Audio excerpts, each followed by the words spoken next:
Buksan ang iyong mga mata, gumising na at magsaya.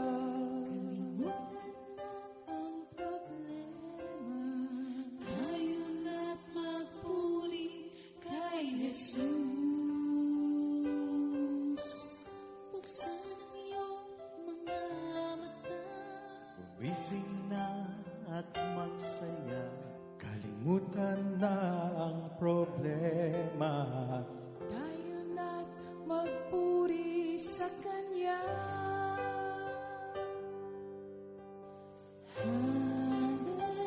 Hallelujah, hallelujah, hallelujah, hallelujah,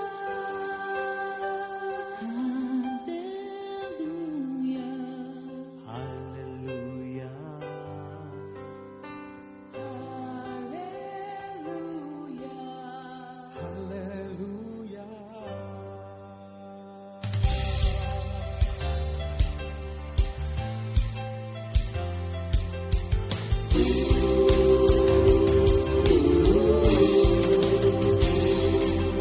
Buksan ang iyong mga mata, gumising na at magsaya. Kalimutan na ang problema, tayo na't magpuri kay Jesus.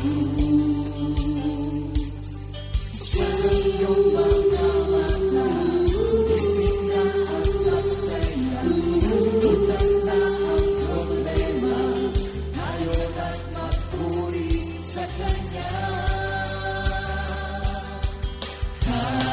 Hallelujah, hallelujah, hallelujah, hallelujah, hallelujah, hallelujah, hallelujah, hallelujah. Buksan ang iyong mga mata, gumising na at magsaya. Kalimutan na ang problema, tayo na't magpuri kay Jesus. Buksan ang iyong mga mata, gumising na at magsaya. Kalimutan na ang problema, tayo na't magpuri sa Kanya.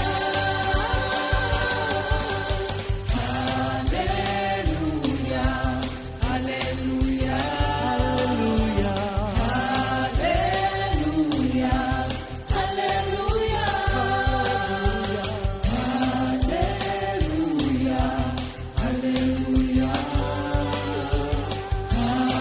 hallelujah, hallelujah. Di ka iiwan, di ka papabayaan. Pumapit ka, pumawit ka, at magpuri sa Kanya. Buksan ang iyong mga mata, gumising na at masaya. Kalimutan na ang problema, tayo na't magpuri kay Jesus. Buksan ang iyong mga mata, gumising na at masaya. Kalimutan na ang problema, tayo na't magpuri sa Kanya.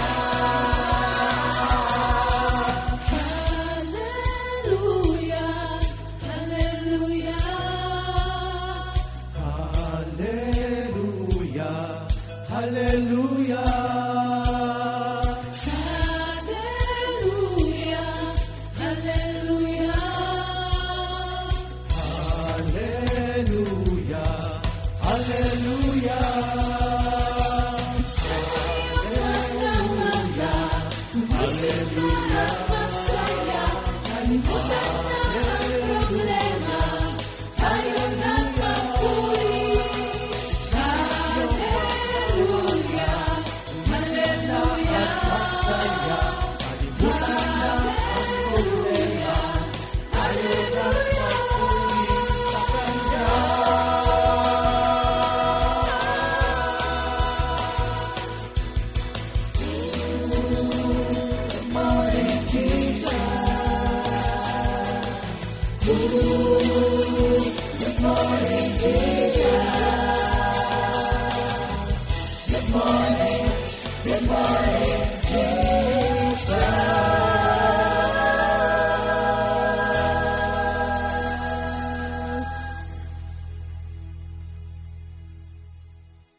Tumawid at magpuri, lahat ng kanyang nilikha.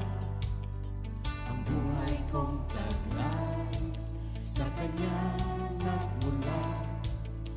Ang buhay ko ngayon, binago niyang lubos. Kaya't ako'y nagpapasya, sumunod kay Jesus. Tumawid at magpuri, lahat ng kanyang nilikha. Ang buhay kong taglay, sa kanya nagmula. Ang buhay ko ngayon, binago niyang lubos. Kaya't ako'y nagpapasya, sumunod kay Jesus. Lahat ng may buhay, sumigaw ng O Yahweh.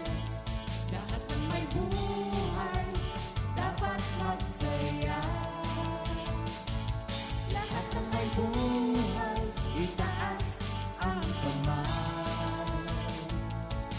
At magalak na sa Panginoon.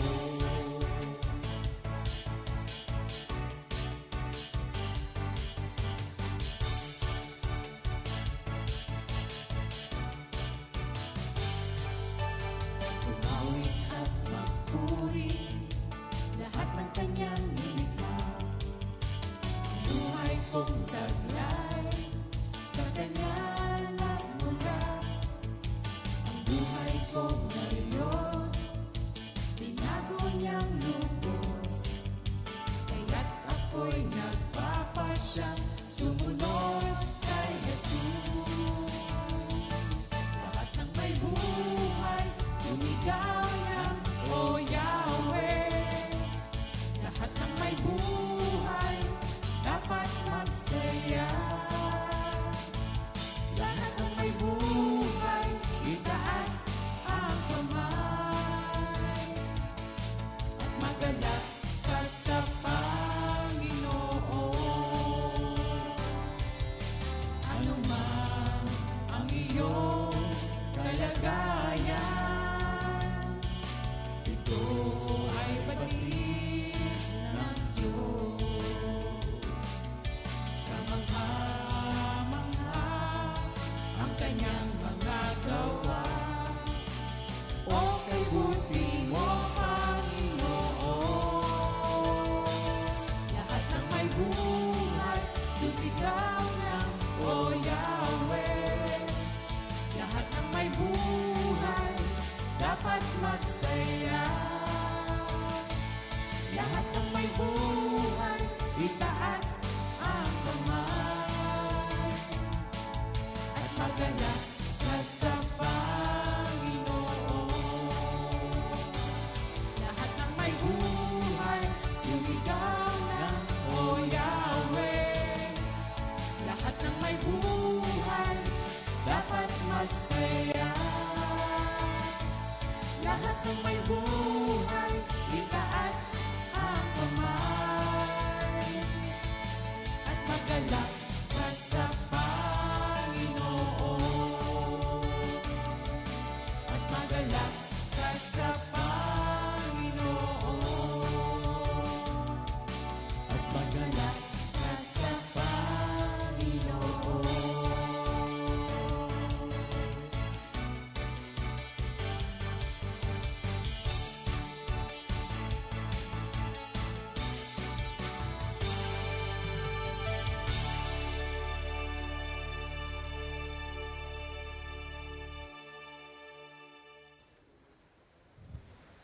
Good morning, Jesus!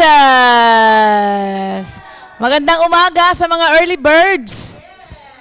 dito at sa kanilang mga tahanan. Blessed Monday, everyone! Thank you, Lord. Kahapon, ang dami natin sa fellowship. Oo, umapaw. Thank you, Lord, no? Sana laging ganon.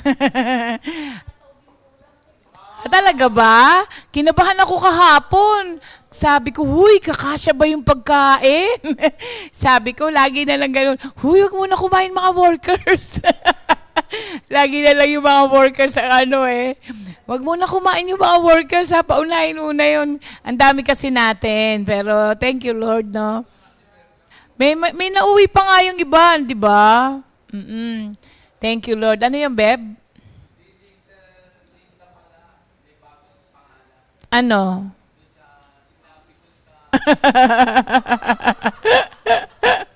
Thank you, Lord. Tayo po'y manalangin muna, mga kapatid, at magpasalamat sa Panginoon sa umagang ito.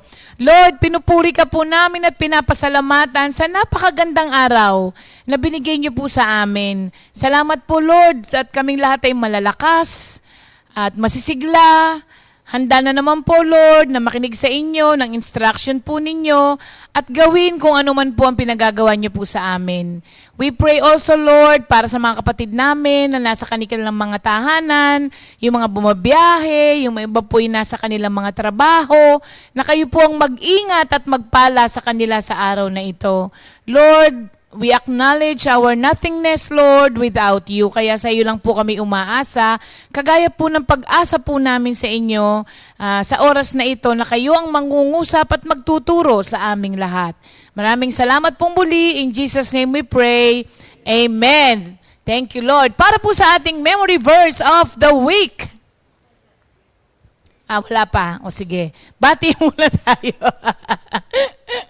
Agad-agad no? Ay, wala pa rin naman yung mga ibang kapatiran natin. Sige. Hintay-hintayin natin. Good morning po. Good morning, Sister Rachel. Ayan. Ipag-pray natin si Sister Rachel, ha? Isama natin. Although, tuwing umaga naman, Sister Rachel, kasama ka talaga kasi kami may listahan ng ng mga nangihingi ng prayers. So, kasama ka palagi, kapatid, doon sa panalangin natin. Oo. Medyo mabigat ang kanyang pinagdadaanan ngayon. Kaya patuloy nating ipanalangin. Sir Rachel, basta keep the faith, kapatid. Mabait ang Diyos. Oo, hindi ka pababayaan. Sister Rose Iwata. Sister Rose ba nakauwi na? Hindi pa, no? Andito na? Sister Rose, andito ka na ba? Oo, may inayos siya sa Japan eh. Good morning, Jerome! Masipag tong si Jerome eh. Umattend ba kahapon, Pastor Raf? Yung kapatid niya ang umattend. Oo, na-message nga niya yun. Sabi niya, Nay, pwede ba attend daw po yung kapatid ko? Oo naman. Thank you, Lord. Hindi kasi yata sinasagot ni Jerry pag nagme-message eh. Sister Dame, magandang umaga. Uy, masipag magdala ng tao kay Lord. Meron siyang mga dala-dala nung last Sunday. Sabi nga niya, kung mayaman lang ako, Nay, sabi niya, ako na magpapaaral doon sa mga yun kasi hirap ang mga buhay, gano'n. Pero, nakakapag siya eh. Nagtatambak kasi sila nila, Brother Benny, doon sa ilog. Ano lang daw yun? Volunteer work ba yun? Volunteer work yun. Alam niyo kung anong blessing kay Brother Benny? Lumitan tiyan. Payat na siya ngayon. Oo. Pero ganun pa din daw kain niya. Pero, yung palang buhat. Buhat ng buhat. Nag-ano daw sila nag-volunteer work sila doon sa may barangay nila, natatambakan yung ilog ng mga bato. At kasama yung mga bata na umattend noong nakaraan. Thank you, Lord, that may mga na-evangelize sila doon. Yan, Brother Boyet and Sister Mirna, good morning. Kamusta po kayo dyan? Papuntahin kaya natin dito si Brother Boyet at Sister Mirna. Brother Boyet, Sister Mirna. Manila Bay. Ano yung Manila Bay?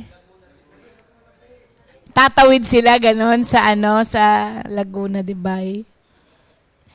Mr. Andy, good morning. Sister Gina and Brother Romel na nasa Japan. Sister Edith, good morning. Sister Beth.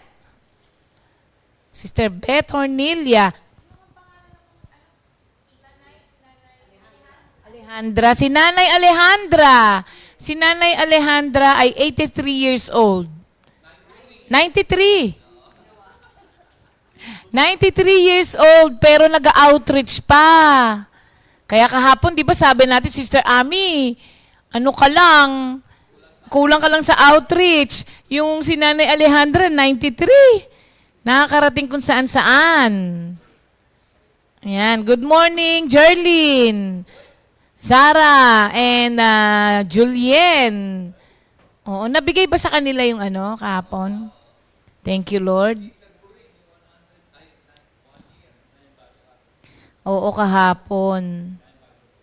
Madaming bago kahapon.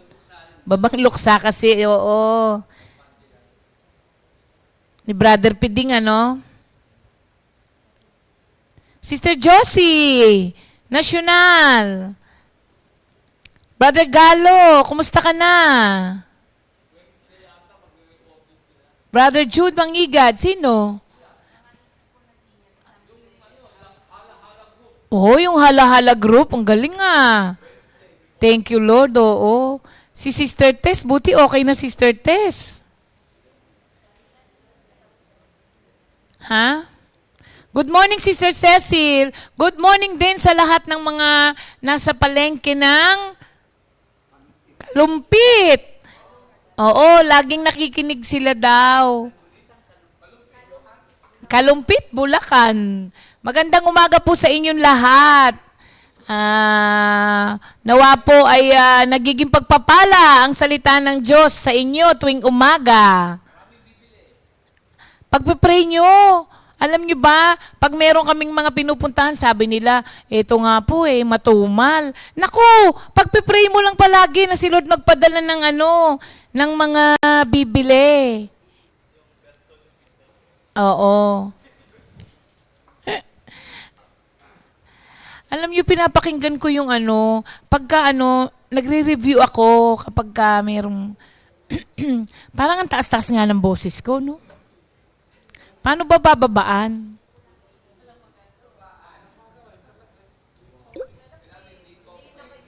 Ha?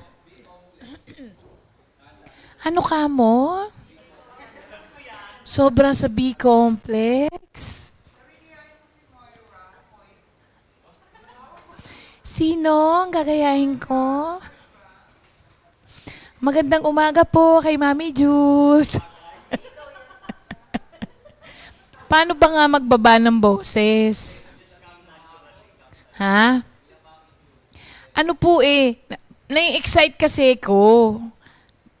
Kasama yung doon, tono. Oo nga Maayong buntag. Pagka ako yun, maayong buntag sa inyong tanan. Pagka, maayong buntag sa inyong tanan. Sabi ni Sister Rita from Jensan.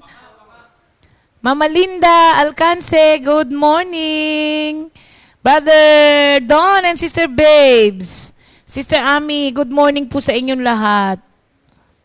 Mama Ched, what are you waiting for, Mama Ched? Okay na ba si Mama Ched? Okay na si Mama Ched, di ba?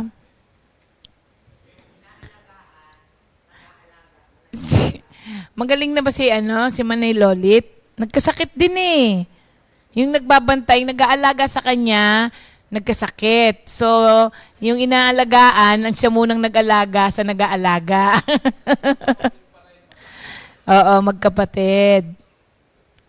Uy, alam nyo, maganda kaya yung may ganung kapatid, di ba? May edad na rin si Manang Lolit Oo, pero, oo. Oo nga. Sabi nga nila, nag-uusap kami, nagkwentuhan muna no? Nag-uusap nga kami nila Enol, nung papunta kami ng ng Mendez. Gawa nga nung ating lesson, di ba? sabi nga ni Enol, ako nga sabi ko nga kay Helen, uy, mauna ako sa'yo, basta mauna ako sa'yo mauna daw siyang mamatay sa kanya. Oo, dahil narinig nga niya na merong mga magulang pala na sinusoli ng mga anak sa ibang kapatid. Nakakalungkot naman, ano? Tapos sabi nga ni Enol, kasi nisip ko nga, hindi, buti na lang. Sabi niya, meron akong mga anak na mababait. Sabi ko nga sa kanya, buti nga ikaw, may anak eh. Sabi ko sa kanya, pero alam mo, sabi niya, minsan ang bagsak pa rin sa kapatid eh. Pagka ayaw na nung mga anak, may kapatid na mag-aalaga. Thank you Lord naman, no? Nagpipresenta nga yung kapatid ko si Winnie. Sabi niya, Teng, akong mag-aalaga sa'yo pag tumanda ka. Sabi ko sa kanya, sira, 1 taon lang ang pagitan mo sa akin, tapos diabetic ka pa. Pero nakakatuwa kasi sabi niya, ako mag-aalaga sa'yo, sabay tayong tatandang dalawa. Sino mag-aalaga? Ikaw ang diabetic, sabi ko sa kanya. Pero at least, di ba, may mga babaksak ka nga rin. Kaya alam nyo, baitan nyo yung mga kapatid nyo. Kasi baka mamaya, yung mga anak, kasi may mga anak kahit na ano na yung ginawang sakripisyo ng mga magulang, nung tumanda, ayaw na. Alam nyo, pag nilalagay mo yung sarili mo doon, nakakaiyak yun. Nakakaiyak yun sa mga magulang. Kasi, grabe yung sakripisyo nila. Nakakaiyak talaga. Ako, iniisip ko nga lang, parang naiiyak ako para doon sa mga magulang. Hindi ba? Yung iba naman kasi, yung mga napangasawa nila ang problema. Gusto naman ng mga anak na alagaan yung magulang, ayaw nung mga manugang. Ang hirap nga rin ng lagay ng mga anak kasi naninimbang sila sa asawa at saka sa magulang. Naku, paano ba yung ganun nga? Oo nga, at saka yung biyenan niya, kasama niya. Oh, di ba? Minsan nang nagagalit talaga si Mami pa sa kanya.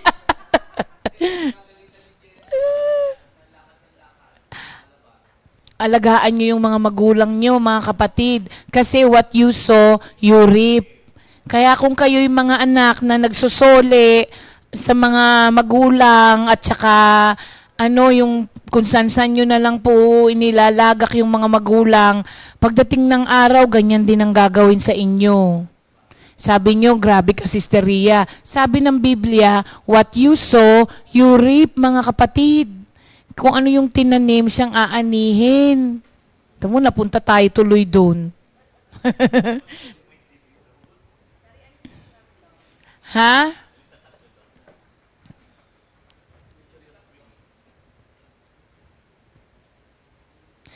Daniel 12:3. Ang ating memory verse for the week po ay Daniel 12:3. Nasaan na? Those who have insight will shine brightly like the brightness of the expanse of heaven, and those who lead the many to righteousness like the stars forever and ever. Alam nyo, para hindi kayo mahirapan na mag-memorize niyan, memorize nyo po yung kantang, ang daan ng matuwid, parang silahis ng liwayway. Ang daan ng matuwid, parang silahis ng liwayway. Tumitindi ang liwanag habang ito'y nagtatagal, habang nagtatagal. O sige, Nold. Kantahan muna natin sila. Yan ang ating memory verse and memory song of the week. But, meron ba yan sa naririnig nila yung tugtog mo? O, kasi baliwala lang, di nila madinig. Ayan mga kapatid sabi nung may nag-comment kahapon. Sabi niya, sana pag-agaw-agawan ng mga anak kung sino ang mag-aalaga sa anak. Nanay, hindi yung pinagpapasapasahan. Dapat nga naman pinag-aagawan, no? Yung iba kasi sabi, sa akin muna si nanay, lagi mo na lang kasama. Gandang pakinggan nung ganon. Nanay at tatay. Ha? Pag-aagawan pag may pensyon. Sabi ko nga kay pastor kasi alam nyo, ang mga 100 years old, mahirap ng alagaan. Kasi gagawin mo na para sa kanila lahat, hindi ba? Siguro, sabi ko, yun ang wisdom behind kung bakit pagdating ng 100, tsaka binibigyan ng 100,000 para may mag-alaga. Di ba parang nakakalungkot isipin, pero yun talaga yung nangyayari, mga kapatid. Pagka walang makukuhang pera, no? Oo, alam mo, totoo yun. Ang loseng, ganun din. Alam nyo, without, ewan ko kung nasasabi sa inyo ng mami, pero sa akin, nung buhay siya nasasabi, sabi ko, pagpanik ko, wala kang kasama? Mag-isa ka lang dito? Sabi ko, ba't di kayo nagtawag? Sabi niya, ubos na kasi pera ko Nasabi niya kaya yun. Sabi niya, ubos na kasi pera ko wala nang tao. Sabi niya. Kakaiyak yung ganun, di ba? So, sa mga mga anak, alagaan, mga kapatid, ha? Okay, ito na ang ating memory verse.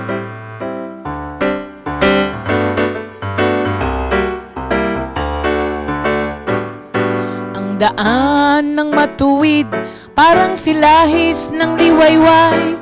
Ang daan ng matuwid, parang silahis ng liwayway.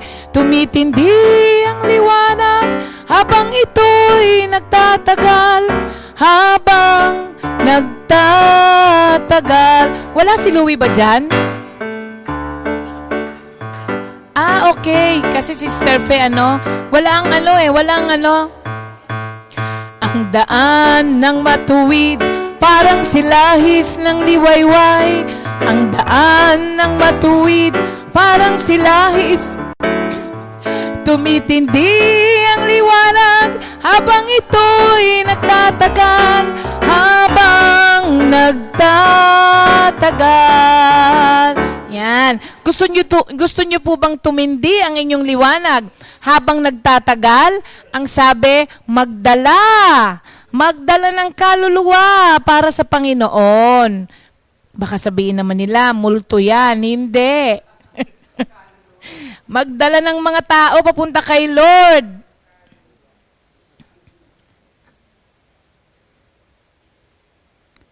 Kaya pala, Sister Edith. May may work pala ulit si Sister Edith. Binigyan daw siya ng trabaho ulit sa sa school nila. Kaya pala, hindi siya nakaka-attend ng lagi. Ngayon, thank you Lord, I'm free.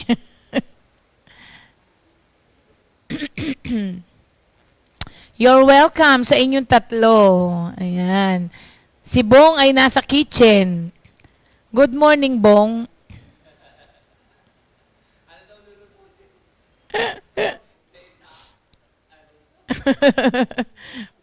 Ang hirap kayang mag-isip ng lulutuin. Huwag kayong ganyan.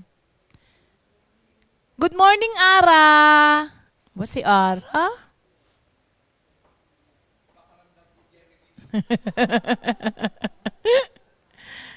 Sad to say, many children fighting for the inheritance of their parents. Sana may mga children na nag-aaway para sa pag-aalaga ng mga magulang. Oo nga, no? That's the reality mga kapatid Kahit na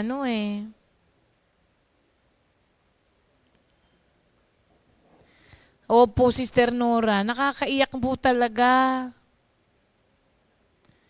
Mangyayari lang po. Sabi niya, mangyayari lang daw yung pag-aagawan ng mga magulang sa pag-aalaga pag maraming pera.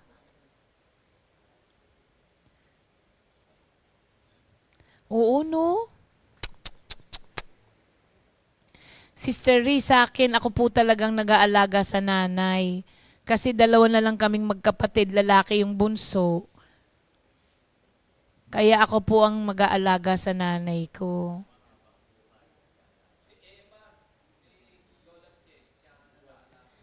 Oo.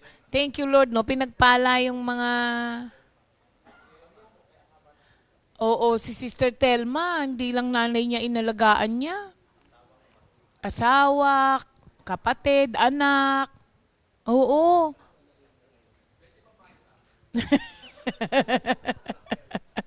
Okay, mga kapatid, ayan na. Game na, game na. Kaba, lumipas na pala ang oras kasi parang ano lang naman, nakakalungkot lang kasing pag-usapan nga yung ating lesson kahapon, ano? Maganda talaga, ano, ilapit ang mga anak sa Panginoon para alam nila kung ano yung mga dapat. Okay. Dako na po tayo sa ating lesson sa araw na to. Ngayon pong umaga, tayo po ay nasa Matthew 13 po tayo.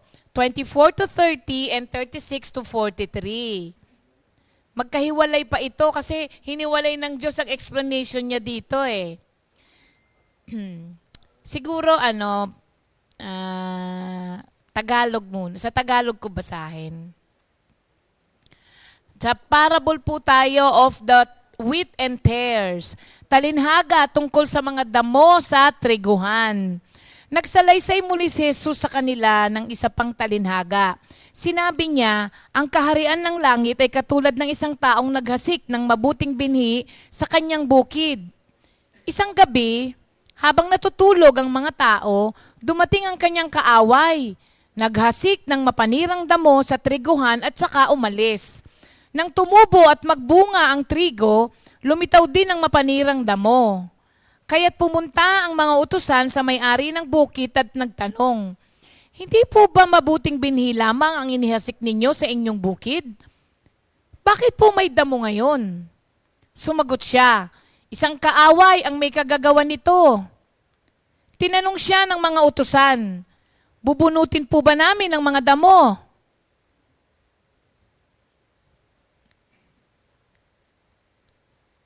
Huwag. Baka mabunot pati ang mga trigo, sagot niya. Hayaan na lamang ninyong lumago kapwa ang damo at ang trigo hanggang sa anihan.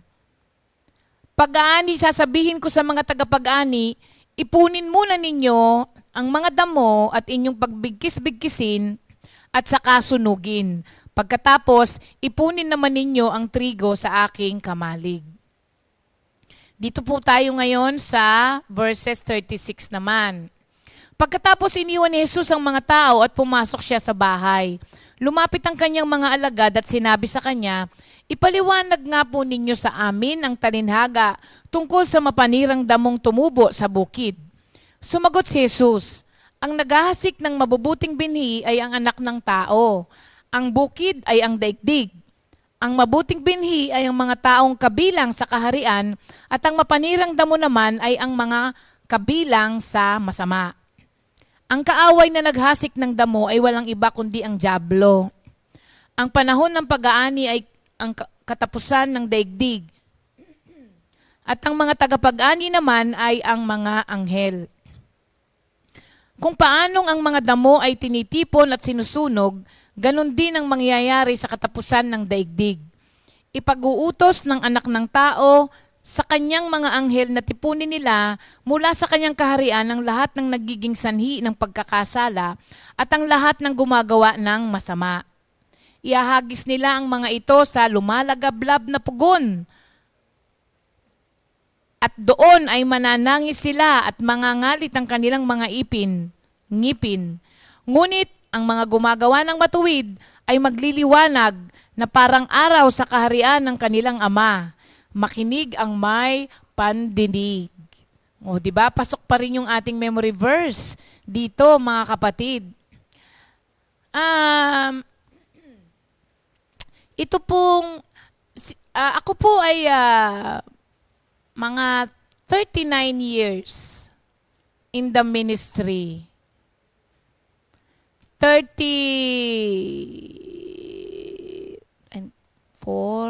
2023, 37 years na full-time worker. Marami na po akong kilometrong dinrive para mag-outreach. Marami ng mga tao na naturuan Lahat tayo, mga kapatid. I'm speaking for myself.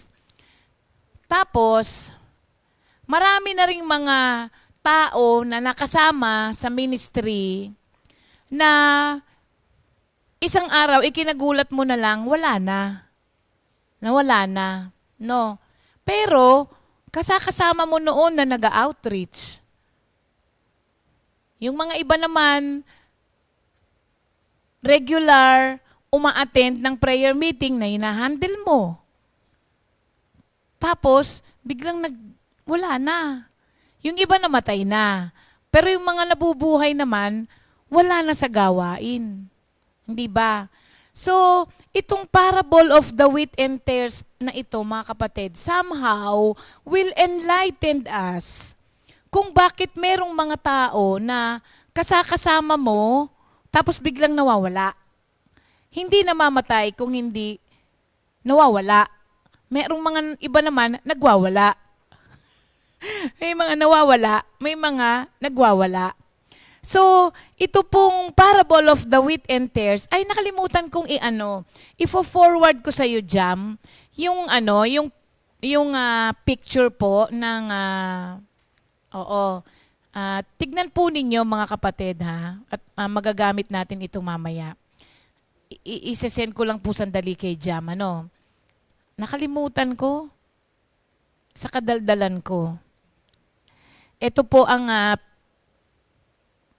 alam nyo, nung pinag-aaralan ko to at tinignan ko, sabi ko, ang hirap ngang Alam nyo ba na talagang sinearch ko pa po ito ng isa-isa? Ang tares po kasi is a kind of weed. Kaya dun sa iba, parable of the weed, di ba? Weed ang ginamit. Itong tares na ito, mga kapatid, is a kind of weed. Isa siyang klase ng damo. Itong tares. Sabi nung iba, hindi ko alam kung ano yung darnel So darnel ang ang pinag-anuhan dito. Ito pong parable na ito, ibinigay sa atin ng mixed character of the kingdom. At makikita rin po natin dito yung final and absolute separation of all men into two classes. Dalawa lang. Mabuti at masama. Dalawa lamang po at magkakaroon ng separation. Baka hindi lang ngayon pero darating ang araw, whether we like it or not, magkakaroon ng separation. At dito po sa parable na ito, mga kapatid, makikita po natin ang problema ng kasamaan. Kahit saang parte ng society, yan? Hindi yan may iwasan. Kahit anong paghihiwalay ang gawin mo, meron at merong nakakapasok na kasamaan. Sa gobyerno, sa pamilya, even in the church.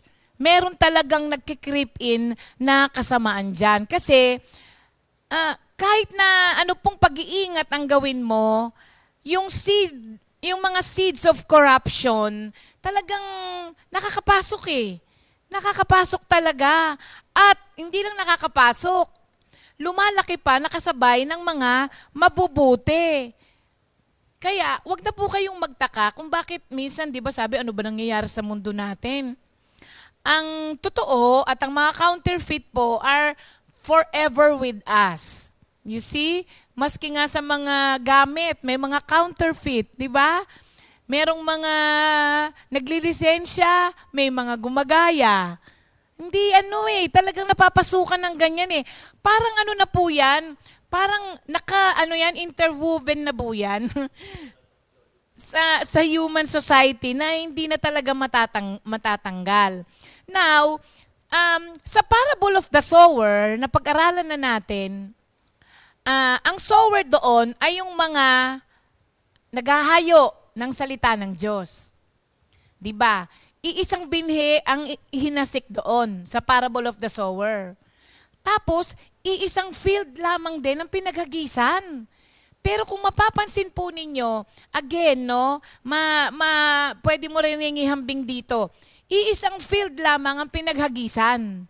Pero, yung soil doon na binanggit doon sa parable of the sower, nasa iisang field lang po yun. Yung good soil doon, hindi rin iniwalay yun. Magkakahalo pa rin yun.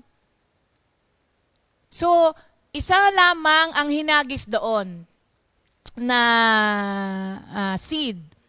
Dito, dalawa. Dalawa dito, mga kapatid. Hindi divided into 4 equal parts yung yung soil noon. Pero pagka tinignan mo, iba-iba rin ang tinubuan. Dito, ang field dito, mga kapatid, akala natin kasi, ang sinasabi rito na field ay church lamang. Ang sinasabing field dito ng Panginoon is the world. Yung sa John 3:16 na for God so loved the world. That is the field na pinag-uusapan dito sa parable na ito. Sabi nung, since nasa mundo naman tayo, tapos ang mga pumupunta sa church, nanggaling din sa mundo. So ang nangyayari, ang pagkaintindi ng marami na dito sa parable of the wheat and tares, the field here is also the church. Na kapag tinignan mo, talaga rin namang nangyayari ngayon, di ba? Sabi nga ni Dr. Kirk, ang parable daw na ito is a prophetic declaration of that the church of Christ here on earth is an imperfect body. It is. Bakit kamo? Yung visible church kasi, mga kapatid, merong 2 kinds of imperfection. Ang unang-unang imperfection niya, yung personal defects of the regenerated. Meron pa rin tayo niyan. Kahit na regenerated na tayo, meron pa rin tayong mga imperfection. So, yun ang unang imperfection, di ba? Yung imperfection of the personal defects of the regenerated.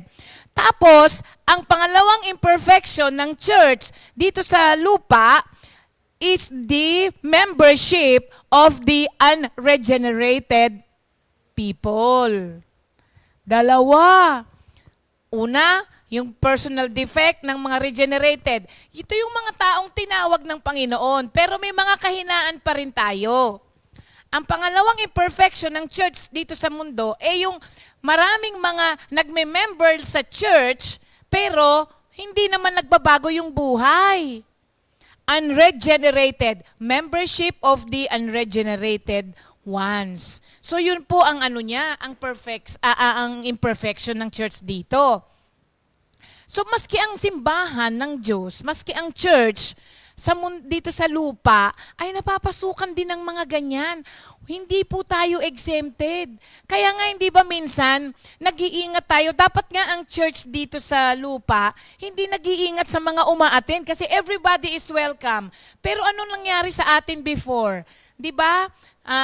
Nung tayo ay nagre-rent lamang, hindi ba kung sino-sino ang pwedeng pumasok? Dahil sinehan yun eh. Hindi ba merong mga imbis na maghuhulog doon sa love offering, kumukuha ng sobre, tapos umaalis. So nakita nyo po, maski ang mga simbahan dito sa lupa, kay Lord na yung gawain na yun, pero pinapasok pa rin ng masama. Okay? Mamaya, ano pa natin yan? Pag-aaralan pa natin yan. Ngayon, sinabi rito, may isang nagmamay-ari. So, ang nagmamay-ari dito ay ang Diyos, si Jesus Christ. So, meron siyang sole proprietorship. May sole proprietorship pala ang Diyos sa mundo. Bakit merong masama? Bakit merong masama?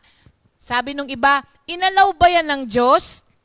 Maliwanag na maliwanag po, mga kapatid, doon sa binasa natin, hindi siya ang may gawa niyan. Ang Diyos, tinawag ang mga tao na maging perfect. Merong mga imperfections, pero going through perfection, di ba? May mga nagbago na. Bakit may mga ganun? Ang sabi sa binasa natin, ang kaaway, ang may kagagawan nun. Ang kaaway, ang naghasik ng mga masasamang binhi. So, meron pong 2 sowers dito. Sa parable of the sower, isa lamang. Dito, 2 ang naghasik. 2 ang naghasik. Tapos, 2 rin ang binhi. At 2 din ang harvest. Tapos, 2 din ang kahihinatnan. Kita po ninyo, dalawa, iisa ang field, dalawang naghasik, dalawa ang binhi, dalawa ang naging produkto, at dalawa rin ang kahahantungan ng dalawang involved na tao dito. Okay. Ang two sowers dito, ang unang-una dito, of course, si Jesus Christ. Hindi ba? Tayo po ay nilalang ng Diyos. Created in His own image po tayo, mga kapatid. In His own likeness. At yun po ang mga itinanim ng Diyos sa kanyang church o sa mundo na ginawa niya para po may mga magpakita ng kanyang kaluwalhatian. Sad to say, nung siya ay naglagay ng mga tao na magre-reflect ng glory niya sa church at sa mundo, ganun din ang ginawa ni Satanas. Naglagay din siya ng mga tao na magpiprevent naman doon sa inilagay ng Diyos na mag-reflect ng glory niya. Nakita niyo po?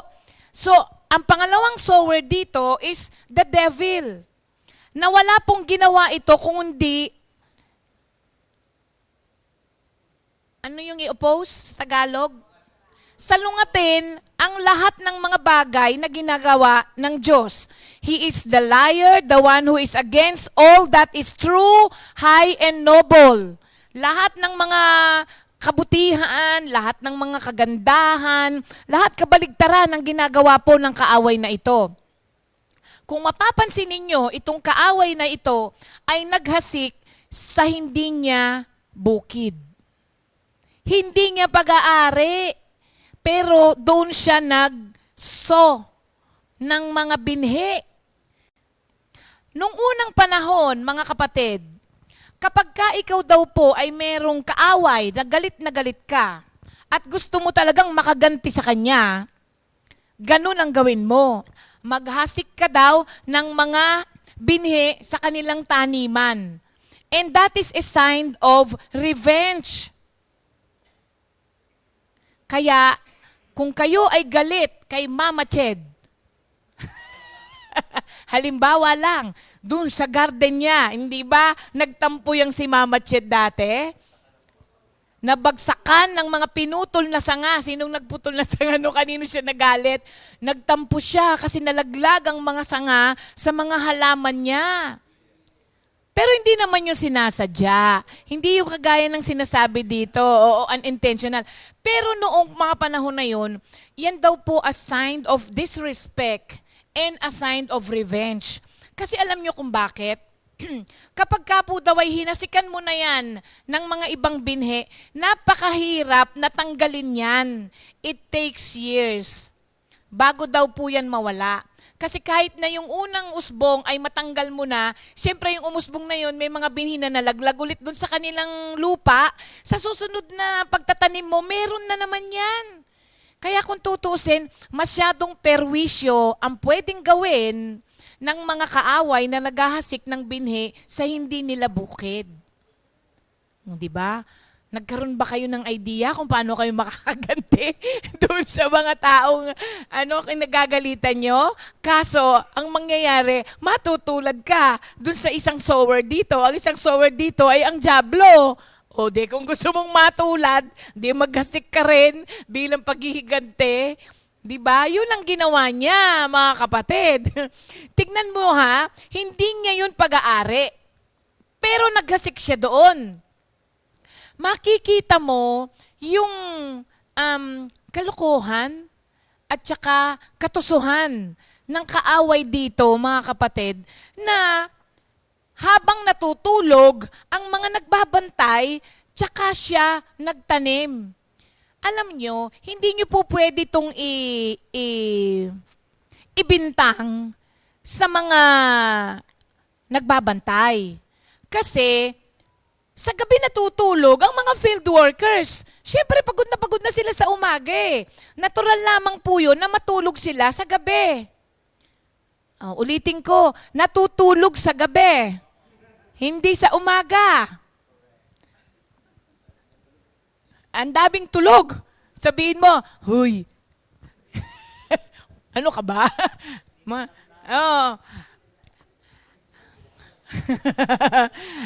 Ayan. alam mo, nasasalisihan yung mga oras dapat nang nagbabantay ka, natutulog ka. Yan, pwede mong pwede mong sisihin yan. Kasi oras ng pagbabantay, natutulog ka. Terry! Wala si Terry. Namimiss ko si Terry. Nasa si Terry? Natutulog! Nagpunta ng doktor. Check up niya. So, pwede mong sisihin yon pag oras ng pagbabantay, natutulog. Pero dito, hindi mo pwedeng sisihin ang mga tagabantay kung bakit merong nakapaghasik. Kasi oras ng tulog. Oras ng tulog. Kaya, nakita mo yung kasamaan ng dyablo? Kaya bumaba ka dyan, hindi ka matulog. Nakita mo yung katusuhan ng kaaway dito? Alam niya eh. Bumaba ka daw siya, hindi siya matulog eh. So, hindi mo po pwede pong sabihin na lack of watchfulness on the part of the workers. Like for example, sa ating mga manggagawa, tayo ay inutusan na mag-preach ng mag-preach, magturo ng magturo, hindi ba? At yun naman ang ginagawa natin. Hindi rin pwedeng isisi sa atin kung bakit may mga tao na in spite of our continuous preaching to them, ay umaalis kay Lord. Hindi rin yung pwedeng isisi sa atin. Pero sometimes, sinisisi yan sa atin, hindi ba? Kasi nakakantok kang mag-preach, kaya tuloy ayaw nang umattend. Kasi masakit kang magsalita, mapanakit ka, kaya tuloy ayaw nang makinig sa'yo. Ano pa? Ang haba mong mag-preach. Kaya tuloy inaantok sila. Kasi naman yung boses mo, parang walang gana pag nagpipreach, kaya tuloy nawawalan na sila ng gana ng pakikinig. Alam nyo, may nabasa ako isang beses. Ewan ko kung mag-a-agree kayo o hindi. Ang sabi niya, there are no boring preachers daw. Only uninterested hearers. Kasi salita ng Diyos ang pinag-uusapan. Pag salita ng Diyos ang pinag-uusapan, hindi na po kailangan lagyan ng palabok yan para lamang kainin mo. Kasi masarap na yan in itself. Dapat. So, doon sa ano na yon, I agree na there are no boring preachers, only uninterested hearers, hindi ba? So, ba't ba tayo napunta doon? Hindi pwedeng isisi. Kaparehas din po dito. Kasi alam nyo, ang masama ay nagfo-flourish sa kadiliman. Ang mga masasama ba gumagawa ng kalokohan sa nakikita ng lahat ng tao? Hindi. Itinatago. Bakit kano itinatago? Abay, kahihiyan yan. Nakakahiya kaya yung kasalanan, mga kapatid. Yan nga ang isang dahilan kung bakit gustong-gusto ng kaaway na magkasala ka eh. Gusto kanyang ipahiya. Kasi nakakahiya ang kasalanan. At ang lahat ng mga kasalanan, meron bang mga club pag umaga? Meron bang open na mga bar sa umaga? Meron din. Meron na ngayon, Jer? Meron na ngayon, Jer? Pero kailan sila kumukuti-kutitap? Siyempre, sa gabi. Hindi naman nakikita yung kutitap sa umaga.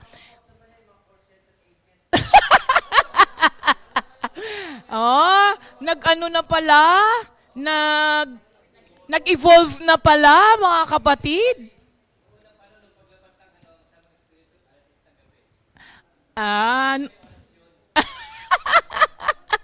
Yung ba yun? Kaya may orasyon?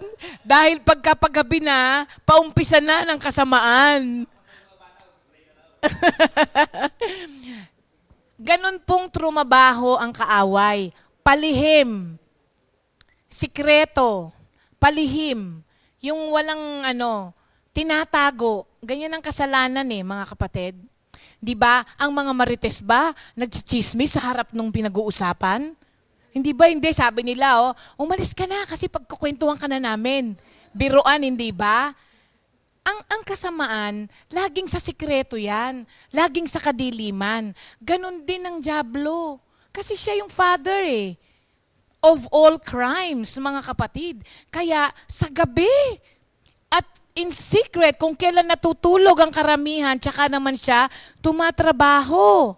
So, binigyan po tayo rin dito ng insight of how cowardly the devil is moving. Cowardly. Duwag. Kasi, kung talagang matapang ka, bakit ka sa palihim? Diba? Kung talagang matapang yan, bakit kung kailan tulog pa, saka siya gumagawa? So mga kapatid, tandaan po natin yan, ibang gumalawang kaaway, kaya minsan akala mo, okay ka na. So evil is sown secretly, and it loves darkness. Evil loves darkness. Now, puntahan na ngayon natin yung two products. Ito na po ang the wheat and the tares.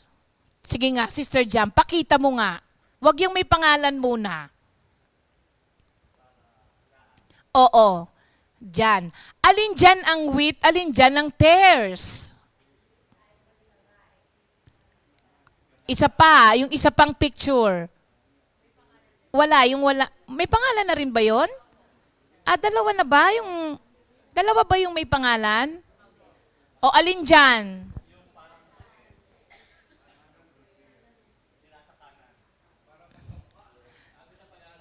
Yung alin, yung nasa kanan ang tares, yung sa kaliwa ang wheat. Okay, pakita mo yung may pangalan ngayon, kung tama sila. Nalito rin ako dyan. O ayan, alin dyan? Alin ang wheat? Left sa'yo. O, ba't kanina? Yun yung kanina nasa kanan. O, tamo, nagbago na kayo ng statement. Nalito na rin kayo, di ba? Okay, tignan natin ngayon yung may pangalan. O yan. Di ba nalito din kayo? Ako din nalito, kaya sinearch ko talaga yan ng magkahiwalay. Kasi nalilito talaga ako. Yan po yung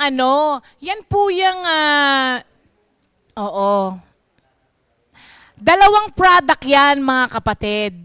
Alam nyo, ang hirap paghiwalayin yan, lalong-lalo na pag wala pang seeds. Kaya, mahirap. Kaya nung sinabi nung mga, di ba, ng mga manggagawa, aalisin po ba namin? Bubunutin po ba namin? Sabi niya, wag. Sabi, bakit kaya wag? Unang-una, okay, bakit kaya? Sabi nung mga helper tanggalin na po natin. Sabi nung may-ari, let them grow together. Sabi niya, it is best to wait until full grown to pull out. Bakit hindi pa ngayon? Bakit antayin pa na antayin pa na lumaki? Alin po ba? Alam niyo kung bakit? Unang-una, if any of the weeds or tares were pulled out, it could destroy the roots of the wheat. Kasi, kayo po ba ay, ako nung malita ko, isa yun sa trabaho ko, na sasabihin ng nanay ko, magtanggal ka doon ng mga damo. Di ba? Inis na inis ka, pero magtatanggal ka. Habang binubunot mo po na ganun yan, sumasama talaga yung kadikit niya.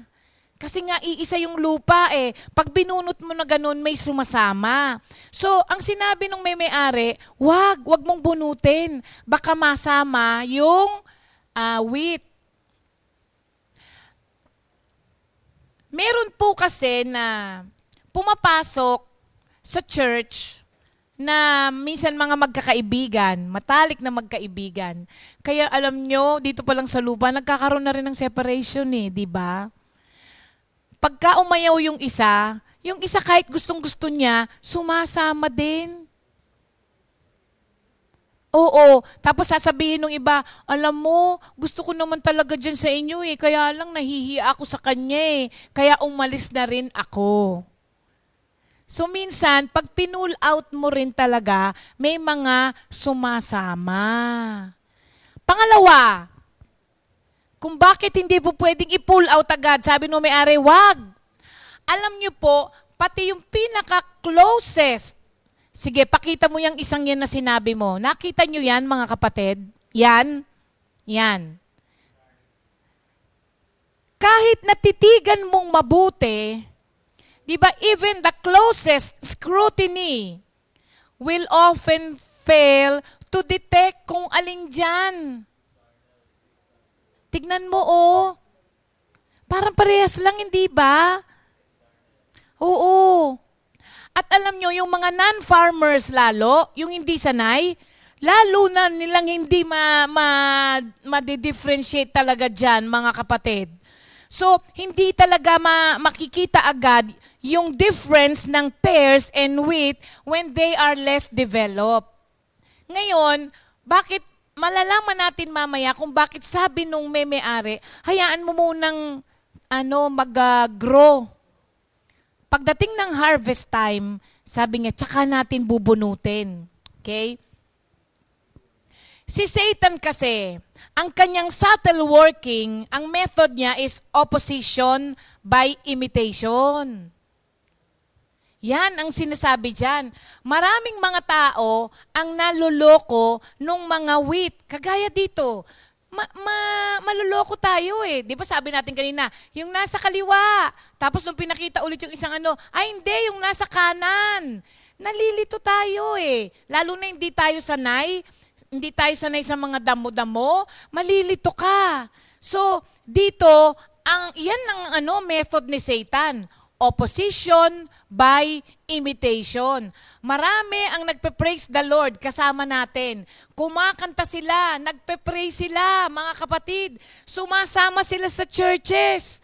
Pero mayat-maya naman ang pambibiktima nila doon sa mga kapwa nila kasama na nagpupuri na nasa loob ng church. Yun yung sinasabi ni Pastor na professional hangers. They hang with you. Oo, they hang with you. Ibig sabihin, pag nag-praise ka, magpe-praise sila. When you pray, they will also pray. Gagayahin nila ang lahat ng ginagawa mo. Pero wala silang tigil ng kaka-victimize on the charity of the saints. Yan, isa yan sa mga wheat, mga kapatid. Ngayon, isa pang dahilan kung bakit hindi pinayagan ng may-ari yung mga helpers na bunutin because sa atin din, mga kapatid, hindi ka basta judge din ng judge. Ito, with ito. Kasi ganito. Only the Lord knows the heart of every person. So, hindi rin tayo po pwedeng bunot ka ng bunot dahil nakitaan mo ng hindi masama ay ng hindi maganda. Hindi mo alam ang puso niyan. Ang Diyos lamang ang merong karapatan na bumunot. Kaya sabi niya doon sa mga helpers, wag niyo pakialaman yan. Pagdating ng araw, ako ang bubunot dyan. So, hayaan natin, pagdating sa pagbubunot, hayaan natin ng Diyos. Kaya minsan, di ba, kinorek natin, ayaw makinig. Anong sinasabi natin? Hayaan mo na si Lord ang mag-deal sa kanya. Kasi sa tao, pwede pang tumanggi. Pero pagka ang Diyos na ang nag-deal, pero I suggest na wag na po ninyong hintayin na ang Diyos ang mag-deal pa sa inyo. Kasi pagdating doon, talagang susuko na kayo, mga kapatid. So, yun po ang nangyari dito. Now, so kasama natin yan, nagpupuri, mga kapatid, nagpe-pray din sila, nagre-read din ng Bible, pero sa totoo lang, Christless pala. Paano gagawin natin pagdating dyan? Di ba mahahawa yung iba? Sabi sa binasa natin, pagdating ng anihan, sa threshing floor, there will be a separation. Threshing floor. Alam niyo ba kung saan yung threshing floor? Ang threshing floor is a place where the seeds were separated from the vine. Dito po, makikita natin yan pagdating ng trials and testings. Yun ang threshing place ng lahat ng mga totoong Kristiyano at hindi totoo. Ang mga totoong Kristiyano, kahit po sila ay dumanas ng pagsubok, ay nananatili. Hindi sila umaalis. Yung mga counterfeit, Yung mga nagkukunya-kunyari lamang, pagdating po ng testings and trials, umaayaw na. Umaalis na. Kasi ibang usapan na yan. Kasi hindi naman talaga nila gusto yung ginagawa nila. Nandoon lang sila, nakikigaya lang sila habang sila ay nakikinabang. Pero pag masasaktan na, ayaw na. And that is the work of sanctification and that is the need of sanctification. Kailangan ang mga wheat, mga kapatid, ay sanctified sila. When you say sanctified, hindi naman ibig sabihin yan ano ka na, yung banal ka na or righteous ka na. Sanctification means separated.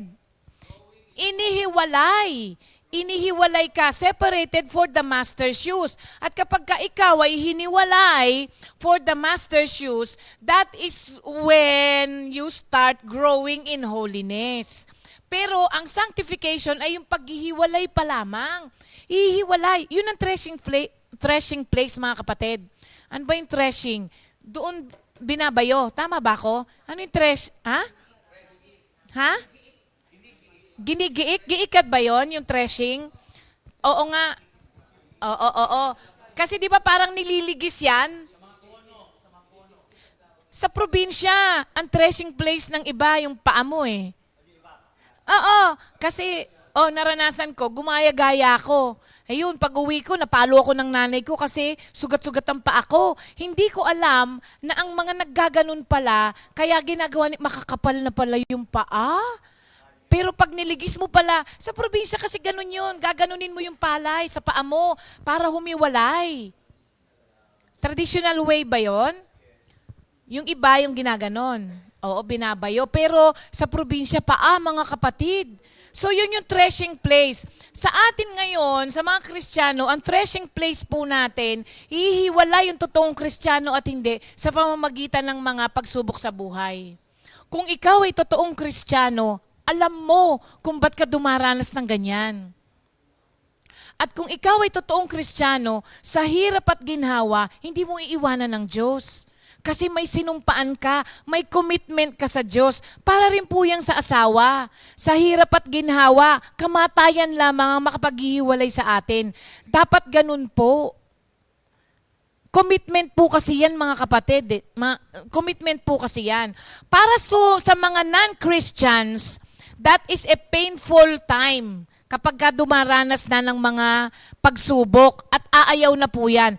Pero para sa mga totoong tagasunod ni Kristo, sasabihin nila, pinapaangat na ng Diyos ang pananampalataya ko. Walang pagsisisi kay Lord to, mga kapatid. Ngayon, kapag ganun ang ating pananaw, kapag tayo ay nasa threshing place, dapat yung seeds na lumalabas sa atin ay edible. Nakakain. Okay, bakit ko ba nasabing edible? Ang seeds po, ito pala ang pagkakaiba. Ang seeds ng mga wheat ay mas matataba. Matataba? Ang seeds from the wheat are matataba. They are heavy and full. Oo.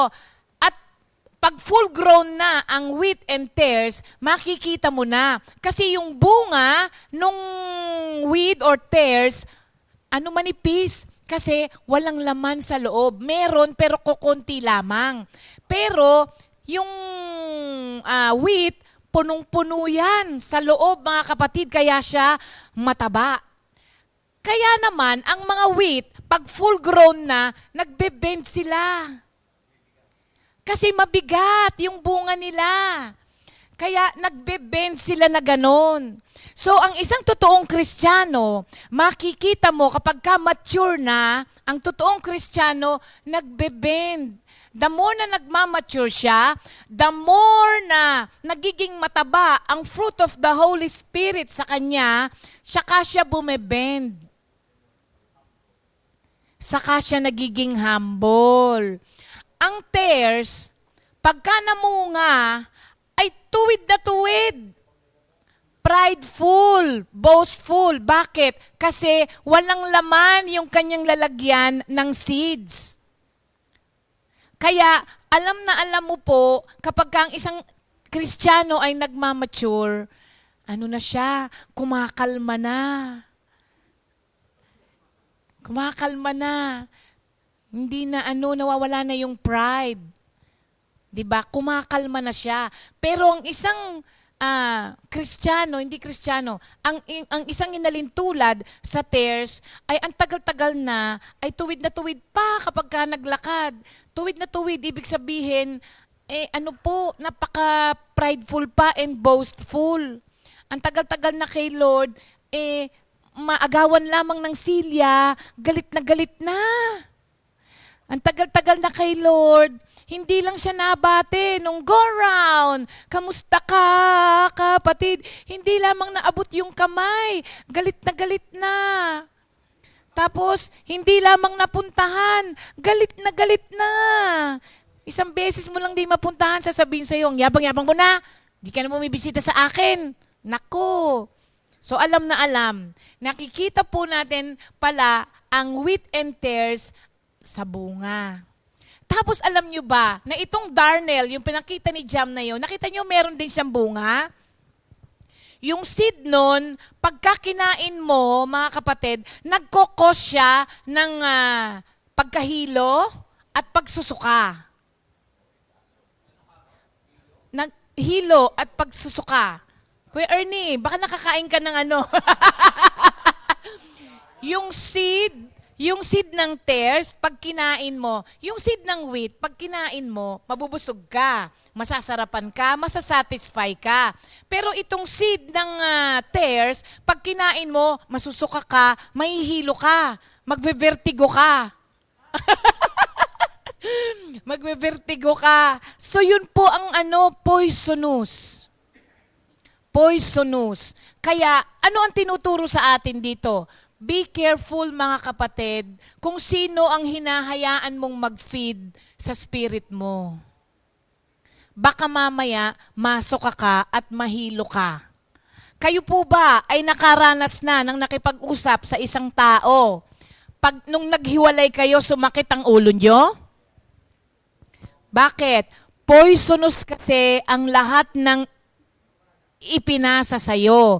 Ikaw naman, nganganga ka sa pagtanggap ng lahat ng mga ibinabato sa'yo. Kaya, naturalmente, mahihilo ka.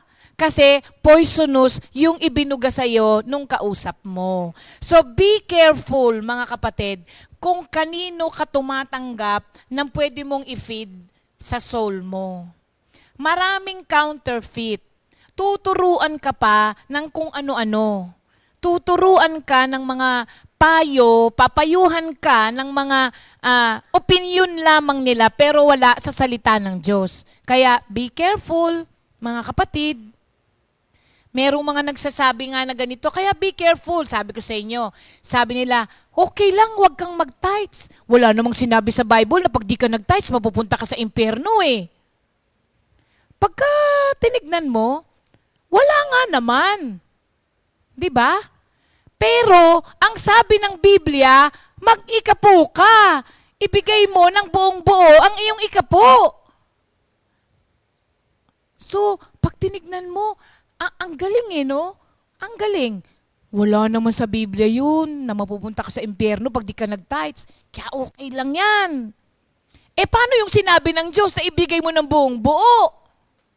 So, be careful. Hindi po lahat ng nagtataas ang kamay, hindi po lahat ng nagtuturo, mga kapatid, ay sa Diyos. Marami po ang mga nagkukunyari. Now, ang tares po ay mga tao that are prideful and boastful. Ito po ang mga matitigas ang ulo. They are stubborn and self-endowed. Pag sinabi mong self-endowed, ang laki-laki, galing na galing sa sarili. Yun po ang ibig sabihin. Kaparehas po yan ng hindi po yan kaparehas ng mga tao na tumupad. Nakarinig kasi ito eh. Ang wheat, nakarinig, sumunod. Ang tares, nakarinig din. Pero hindi pinamumuhay kung ano yung mga naririnig. Okay, ngayon po mga kapatid, ang pangunahing purpose ng tares, kaya yan po hinasik sa wheat is to choke the wheat. Number 1 po, kaya yan hinasik ng kaaway sa mga kalagitnaan ng mga mabubuting binhi is to choke, sasakalin, pipigilan ang paglago. Mga kapatid, kung meron po kayong isang tao na laging kasama sa church, I say church kasi hindi ligtas ang church sa mga ganito. Kung meron po kayong isang tao na kasama sa church, sa bahay o saan man, sa trabaho, na naghihinder po sa inyo ng paglago nyo sa pananampalataya, humiwalay po kayo sa taong yon. Kahit siya pa ay best friend po ninyo. Kasi, lagi nating naririnig ito. This is the hour of dispensation. Dispensation of grace. Pagka after nito, no more. Ngayon, kung hindi po kayo magdidesisyon na may mga tao na wala nang ginawa po sa inyo, kung hindi ilayo kayo kay Lord, at kapag kasama mo tong tao na to, lagi ka na lang, sorry Lord, lagi ka na lang naggaganon, nagkukos yung tao na yon na magkasala ka. Alam nyo, ang simple-simple lang, pero kailangan maging ano tayo. Sabi nung iba, huy, sabing ganun, merong murang voucher para doon sa hotel staycation. Uy, talaga? Oo. Sabi, ilang tao pwede? 4. Sabi niya, ano yung 4 na yon? 2 adults and 2 kids. Sabing ganun, ay, kukuha ako. Tapos, 4 kayong adult. Sabi nung iba, di naman nag-check. Okay lang yun. Ilan sa atin ang pumapayag ng ganon? Ilan po sa atin na alam natin, merong alam natin ang batas ng mga pinupuntahan natin, pero bina-violate natin dahil sasabihin natin, poro yun lang eh. Oh, eto. Sabi share ko Oo, share ko. Sila ay nagpunta sa Patay. Nakalimutan nila, color coding yung sasakyan. 7:45 na naman. Pero meron talagang mga nang sisita pa niyan, 15 minutes na lang. O, tiga, matatawa kayo, matatawa yung mga involved dito. Sabi ngayon, pinara ngayon sila. 15 minutes pa bago mag-8 Sabi na, Sir, sorry po. Sabi, nagmamadali lang po kami. May kasama po kasi kaming senior. Pupunta kami sa Patay. Pagtingin niya, sabi niya, sinong senior? Hindi pa naman siya senior. Tapos sabi niya, bumaba daw siya. Pagbaba daw niya, nagkunyari daw siyang paika-ika. Sabi daw niya, Sir, dahil sabi niya, mukhang papasa naman ng senior yung mukha ko. Senior ka na ba? Senior na rin pala siya. Senior na rin naman pala siya. Kaya lang, sabi niya, hindi ko nga alam kung ba't bigla ako nagpilay-pilayan. Nung pagbaba ko, pasado naman ako sa senior. Kaya lang, nagpilay-pilayan pa ako. Hindi raw siya mapalagay. Ha? PWD, ang alin?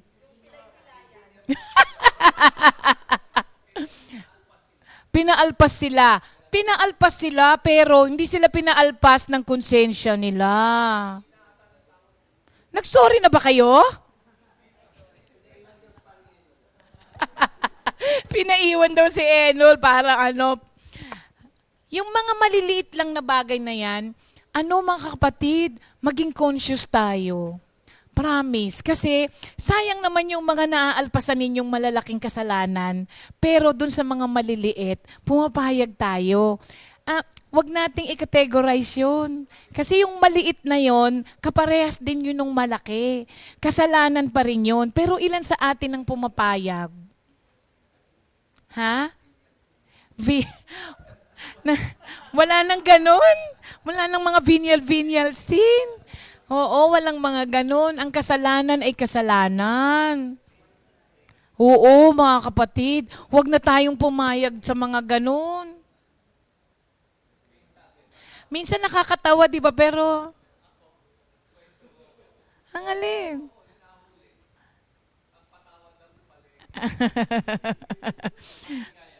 So, si Jerry din ganyan nung una.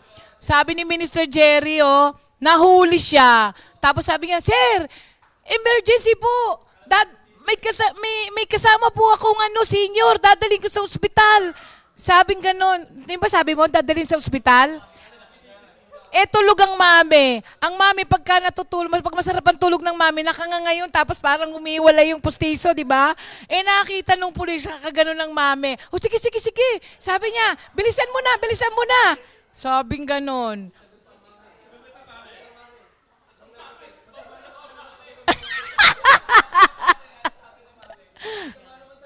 Ano? Tapos nung sinabi sa mami, ano sabi ng mami daw? Masama naman talaga pakiramdam ko eh. Para lamang hindi ka ma-convict dun sa mo. Pero alam naman natin yun di ba? Kaya nga nasi-share natin kasi alam natin nakagawa tayo ng mali. So, mga kapatid, pag na-convict ka na nung unang panahon, dun sa kasalanan na yon, huwag mo nang gawin ulit. Kasi pag pumayag ka na naman at nagawa mo na naman siya uli, nalaman mo na nung una, nagkasala ka Tapos ngayon, ginawa mo na naman ulit, ano na yon? Pananadya na yon, mga kapatid. Pananadya na yon. So,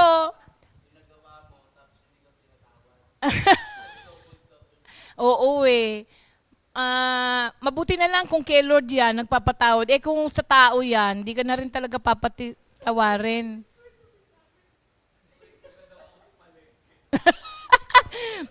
Si Ate Beng daw, aalis sila. Color coding. Ang prayer po niya, Lord, ilayo mo po kami sa masasamang loob.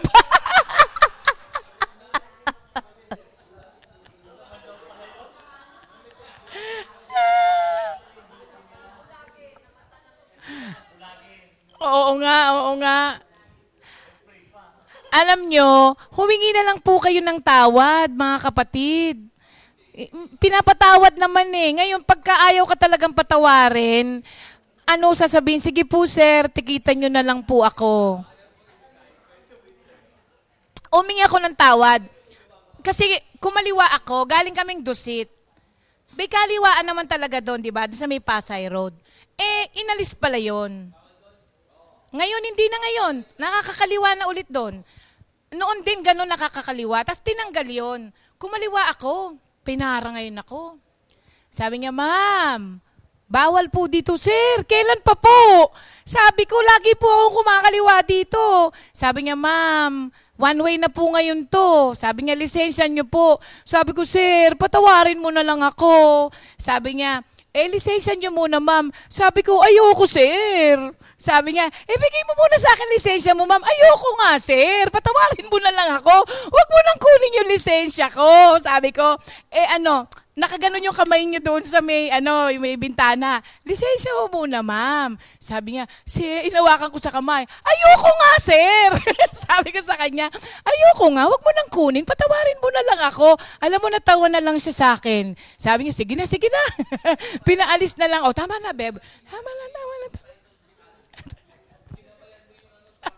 Ito ngayon. Ako na, beb. Ako na. Nag-pray over kami sa Perpetual Hospital. Eto yan, di ba? Kakaliwa tayo sa Casimiro, di ba? Eto na ngayon. Traffic. Ngayon, pinapuntang ganun yung truck. Nakasenyas yung truck, pakaliwa. Pumasok na ngayon yung truck. Sumunod na ako. Ang akala ko, yung mga pakaliwa, pinapapasok na. Sinundan ko ngayon yung truck. Mamaya-maya yung truck na kumaliwa, tumigil. Nagdidilig pala ng mga halaman. Doon sa may, yung island na nakalagay doon. Naiwan ako sa gitna ng kalye. Eh di kitang-kita ako ng pulis. Sabi ko, Lord Jesus, sabi ko, magdidilig pala itong sinundan ko. Kitang-kita ako, ang layo-layo pa. Prrrt! Sabi niya ganon. Wala akong choice. Hindi ko alam kung matatawa ako kasi naiwan talaga ako sa gitna ng kalye. Ako lang mag-isa. Kasi ako lang ang sumunod dun sa truck. Eto na ngayon. Pinuntahan ngayon, pinatigil ako. Sabi niya, ma'am, lisensya po natin. Sabi niya, kakaliwa po kayo. Sabi niya, stop pa po kayo. Sabi ko, sir, sinundan ko lang po yung truck. Akala ko kasi, pinapagon nyo na. Sabi niya, lisensya po nyo, ma'am. Sabi ko, sir, patawad na lang. Sabi niya, saan ba ang punta nyo? Tinuro kita? Oo. Sabi niya, saan ba punta? Pauwi na po. Sabi ko, galing po kami ng pray over. Pastor po yung asawa ko. Tapos biglang tumawag, pastor daw! galit na yung ma'am. Pastor daw, wala, pastor. Sabi niya ganun. Sabi ko, sir, pagpipray na lang kita. Sorry na, patawad na lang. Alam niyo, buti na lang ako ang driver lagi. Palagay ko kung lalaki yon, di ba? Babae lang siguro ako, kaya parang pinagbibigyan ako palagi. Pero mga kapatid, hindi ko po yun sinasadya. Iba yung alam mo na hindi ka pwede, pero ginawa mo pa rin. Iba yun. Oo, iba yun. Diba? Kung tutuusin, pwede ko sabihin, sir, magdidilig din ako. Pinatawad naman po ako. So, sanctification, mga kapatid, means being set apart. Okay, malalaman mo ang wheat from the tares. Kasi yung wheat, they are sanctified people. And sanctified people, you know you are sanctified kapag ka yung tare doesn't affect you in any way. Ibig sabihin, hindi ka na nadadala nun. Alam mo that you are sanctified already. Hiniwalay ka na. Kasi wala na yung peer pressure sa'yo eh. Kahit na kung ano na ang ginagawa ng mga nasa paligid mo, kahit nag-iisa ka na lamang na Kristiyano, hindi mo pa rin, kahit sinabi nila sa yung KJ mo naman, hindi ka pa rin bibigay. You know you are sanctified. Sunod, you know you are sanctified when you no longer do the things you've done in the past. Yun yung sinasabi natin kanina, na nagawa mo na yung kasalanan na yun at nalaman mo na kasalanan din pala, wag mo nang uulitin. Kasi kung paulit-ulit ka pa, tapos sabihin mo ang Kristiyano, hindi ka pa rin sanctified. Hindi ka pa rin separated for the master's use. Sunod, you know you are sanctified when the tares around you don't mess with you. Yan, tama si Arnold. Kapag nakita ka nila, hindi ka na nila niyayayang, tagay naman ang isa dyan. Bakit? Alam nila that you are already sanctified, separated. Kasi alam nila, hindi ka na madadala eh. Kaya kapag kami mga kaibigan ka, halimbawa, tas nagkita-kita kayo after a long time, tas alam nila na Christian ka, pag meron silang mga ginagawang hindi tama, ano yun, for example, yung ako noon, nag-aaral pa ako, Christian na ako. Pagka nagkikita-kita kami, syempre, hindi nawawala yung inom-inom sila na gano'n, pasapasahan. Oo. Tapos ang sasabihin nila sa akin, uy, lampasan nyo yan si Ateng. Hindi yan pwede. Sila na mismo ang nagsasabi ng gano'n. Pero kung halimbawa, ang tagal na nila alam na Kristiyano ka, tapos niyayaya ka pa rin nila sa mga hindi masasama, baka may nakikita pa rin sila sa'yo na, baka pwede pa yan. Pwede pa yan. And you know you are sanctified when the atmosphere changes the moment you enter. Nag-iiba. Kapag dumating ka sa bahay ninyo, di ba, tinatago ba nila yung mga bote? O wala silang pakialam kahit na dumating ka? Kapag ka ba pumunta ka sa isang lugar, tumatahimik ba sila? Kasi pala nagchichismisan sila? O pag dumating ka, halika dali, upo ka rito, may sasabihin kami sa'yo. O, ganun ba mga kapatid? So, a sanctified person ay nagkaroon na ng transformation. Meron ng renewing of the minds. No longer conformed to this world and proven acceptable to the perfect will of God. In conclusion, mga kapatid, ito po ang ginagawa ng Diyos ngayon. At yun ay gagawin niya sa kanyang pagbabalik. Maghihiwalay siya.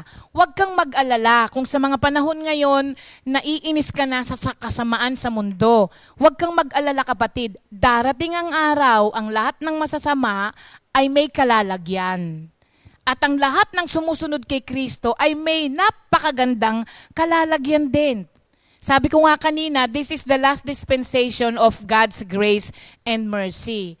Ngayon, kung meron pa po sa atin na hanggang ngayon ay hindi pa po namumuhay ng tama, ay mga kapatid, this is the time to decide and stop what you are doing. Dahil siguradong sigurado po ito.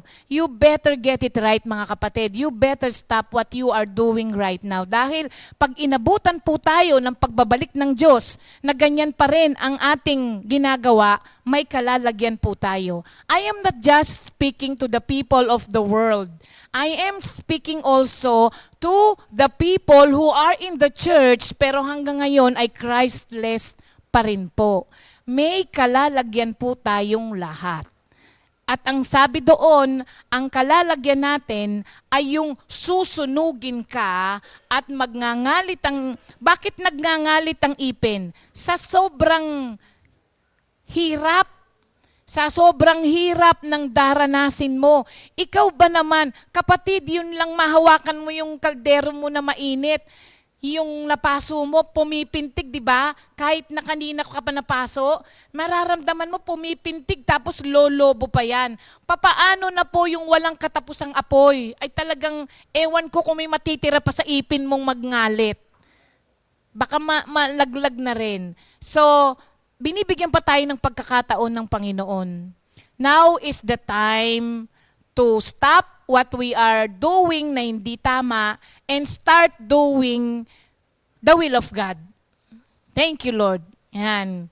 Salamat sa pagsama po sa ating pagtuturo ngayon. Para po sa mga may birthday sa araw na ito, Sister Vera Amistoso. Happy birthday, Sister Vera.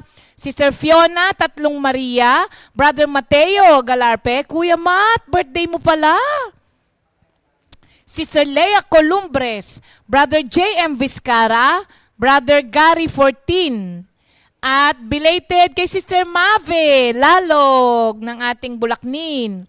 Happy anniversary also to Brother June and Sister Nelita Gonzalez and Brother Jomar and Sister Maylene Masongsong.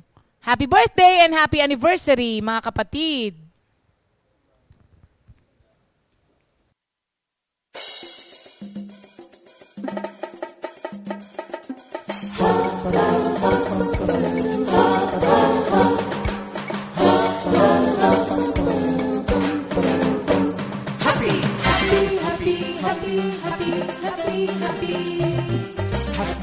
Happy birthday, happy birthday, happy birthday, happy birthday to you.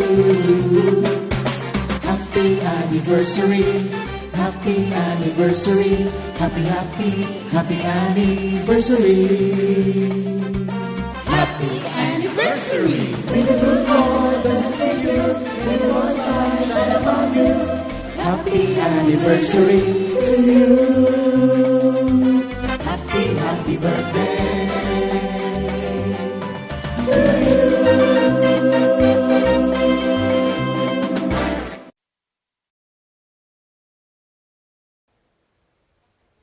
Thank you, Lord. Ay, madami palang comments yung ating mga kapatiran, ah.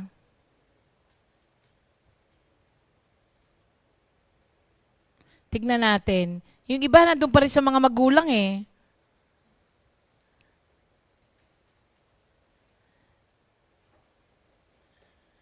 Marami yung comments tungkol dun sa una, no? Yung kanina, sa mga magulang. Meron pa din, oo. O sabi ni Sister Bebot, amen po, there are no boring preachers, only uninterested hearers. Si Sister Minda, si Seria, dati po pag ako'y napagsasalitaan ng masasakit, gumaganti po ako. Kaya po ang laki ng pasasalamat ko kay Lord, binigyan niya ako ng tao, Nanay Mila, para dalhin sa comfy. Kahit po patlang-pat lang ang aking pakikinig sa salita ni Lord, malaki na po ang pinagbago ko. Imagine po, dahil sa work ko na ito, napahold ako ng munisipyo para lang wag ma-process ang transfer title. Pinagbintangan na kung ano-ano at marami pang masasakit na salita.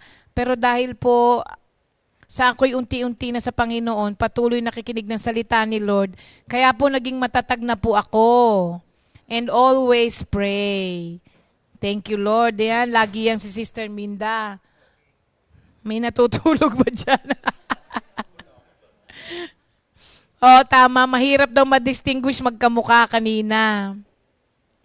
Sister Carmela Lisa naman, depende po sa case na nangyayari sa mga anak na kapag alam nila may mag-aalaga magulang, nananaya ang ibang anak na may nag-aalaga hanggang din nila madalaw ng madalas ang dinadahilan busy sila. Tapos yung pamilya ng anak, nag-aalaga siya, ang nagpupuno ng kakulangan. Anak ang nagpupuno ng kakulangan.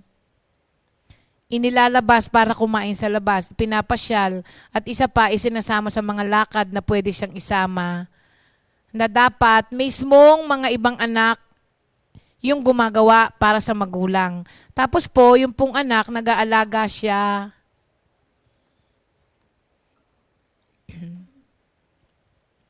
Laging napapansin ang mali at pinaparatangan ng kung ano-ano ang ginagawa, kaya nauwi sa away-away.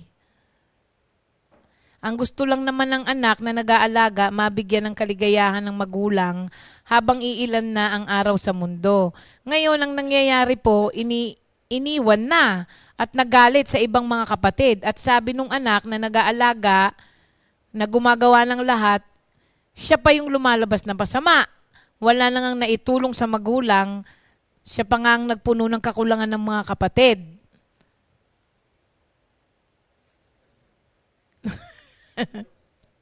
At sabi nga ng anak na nag-aalaga, kahit forever na siya mag-alaga, okay lang sa kanya. Pero ano yung ginagawa ng ibang kapatid? Nag-aaway-away, nagkakampi-kampi sila. Nakakalungkot talaga.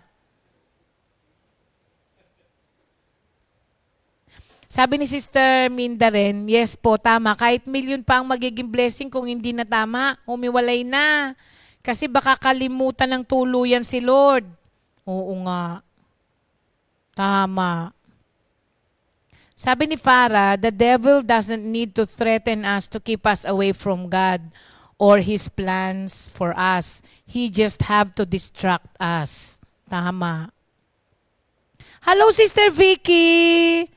Sister Vicky Viduya, kamusta kapatid?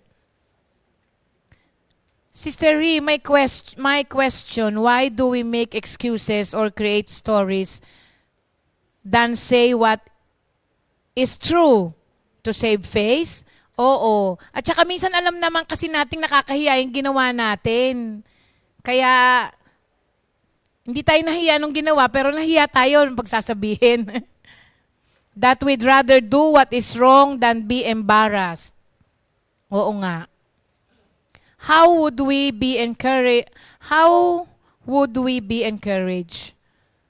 to pursue what is right?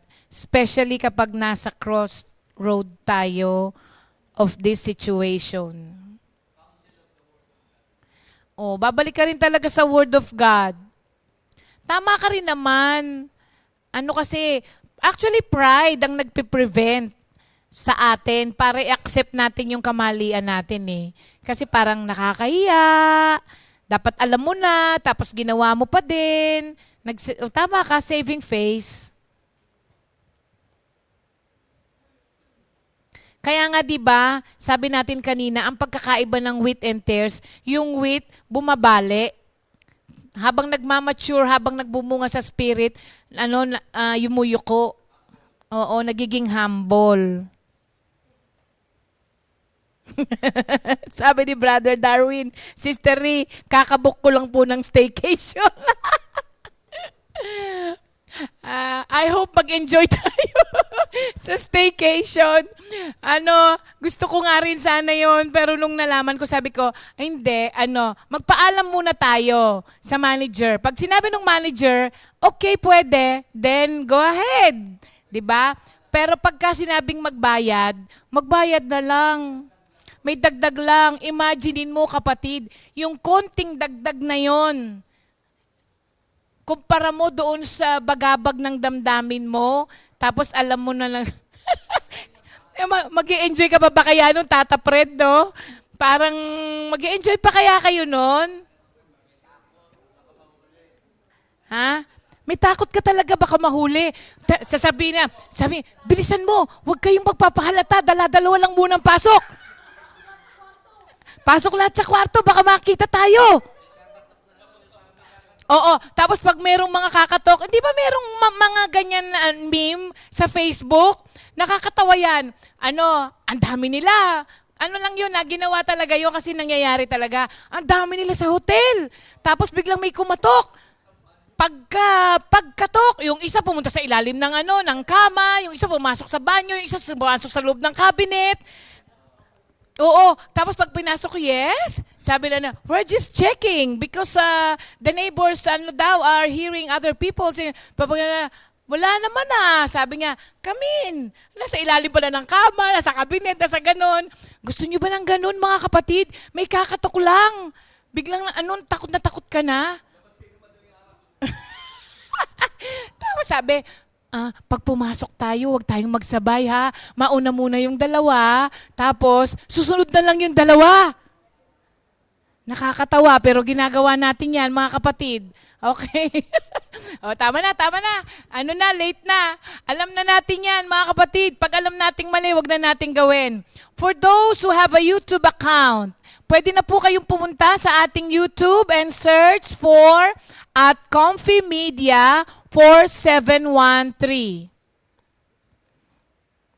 Nandyan po ang lahat ng ating mga songs na may mga kasamang video, yung pong ating mga awit pagsamba. Lahat lang po, baka po maghanap kayo, sasabihin nyo, ay, bakit yung kanta ko wala dyan? Lahat lamang po ng copyrighted na songs ang pwedeng ilagay muna dyan.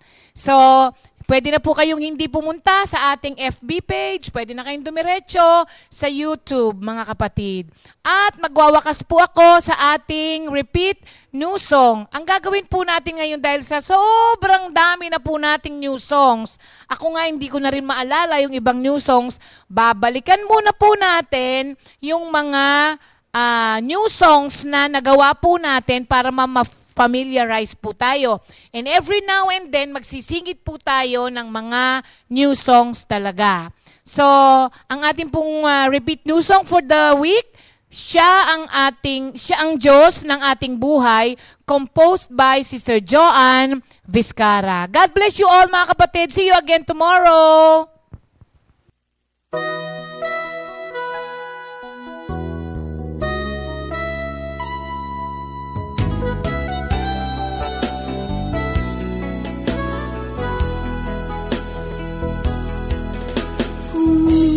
Minsan, may mga gabi hindi makatulog sa dami ng isipin.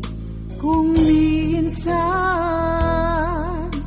buong magdamag, puno ng bagabag ang puso't isipan.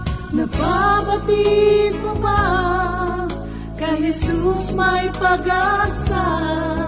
Buhay mo'y pinupuno ng sigla at ginhawa. Si Jesus ang dahilan ng bawat tagumpay. Siyang Diyos ng ating buhay.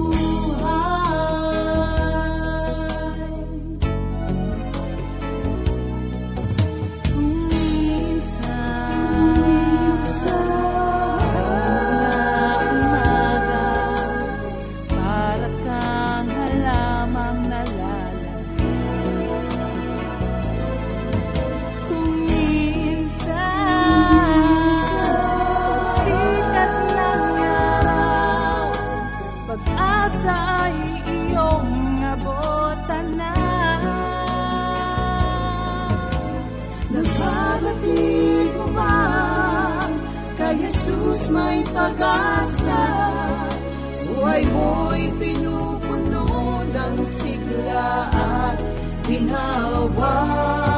Si Jesus ang dahilan ng bawat tagumpay.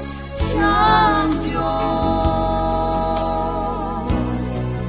ng ating buhay.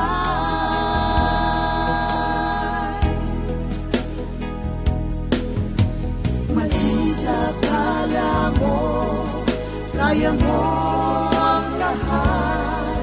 Huwag mong kalimutan ang Diyos na lumalang.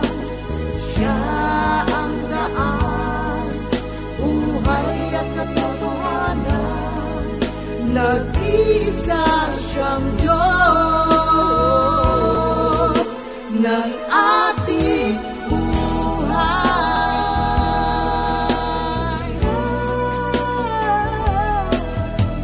Nababatid mo ba kay Jesus may pag-asa? Buhay mo'y pinupuno ng sigla at ginhawa. Si Jesus ang dahilan